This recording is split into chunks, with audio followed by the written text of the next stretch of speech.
बातमी आमदार नितेश राणे यांच्या वक्तव्याची। नितेश राणे यांनी पोलिसांना 1 दिवसाची सुट्टी द्या दाखवतो असं वक्तव्य केलंय।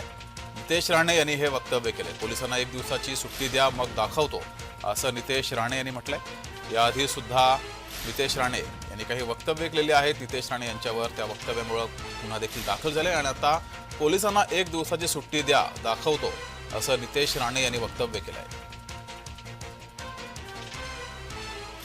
कैसा बात किया, हम नीतीश राणे को देख लेंगे, अरे वो 1.5 फुटिया हमका क्या करेगा।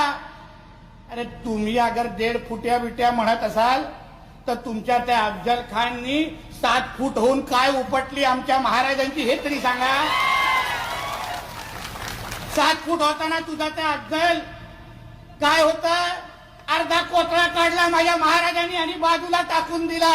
तुम्ही काय मोजता आमच्या उंची, या तरी कधीतरी मैदानात परत शुक्रवारी ढुंगण वरती करू शकत नाही, एवढे हालत करून तुम्हा लोकांना परत पाठवेन।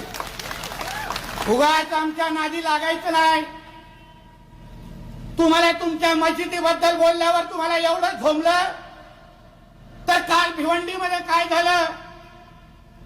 काल ती गणेश चतुर्थीची मिरवणूक जात असताना भिवंडीमध्ये हिंदुस्तान मस्जिद म्हणून तिथे एक मस्जिद आहे, त्या मस्जिदीच्या समोरून आपली मिरवणूक जात होती गणेश चतुर्थीची। तिथून मस्जिदीच्या इकडून आपल्या मिरवणुकीवर चपला आणि दगडा मारली गेली, आपल्या मूर्तींवर दगड आणि चप्पल मारली गेली। आता चालतं का हे मस्जिदीतून या गोष्टी करणं? या गोष्टीची मान्यता आहे का तुमच्या इस्लाम मध्ये?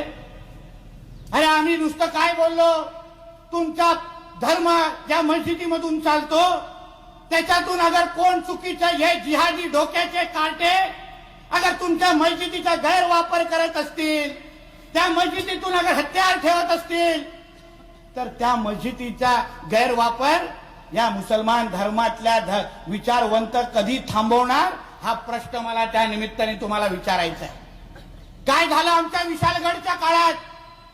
विशालगडचं जेव्हा आंदोलन झालं, जेणे असतील म्हणजे हिंदुत्वाचे असंख्य कार्यकर्ते इकडून विचारात ना, तेव्हा दगड आणि हत्यार कुठून घेऊन आले? तेव्हा दगड आणि हत्यार हे मस्जिदीतून बाहेर घेऊन आले। विचारात त्या लोकांना खरं आहे काय खोटं आहे? मग तुम्ही तुमची अगर मस्ती बंद करत नसाल, तुम्ही अगर आमचे मिरवणुकाच्या वेळी दगड आणि चप्पल फिरकवत असाल, आमच्या गणेश चतुर्थीच्या निमित्ताने आमच्या गणेशच्या देवताच्या मूर्तीवर अगर दगड मारत असाल तर आम्ही काय तुमची काही वर्षाची शेवटची ईद आली का रे? परत ईद येणार नाही?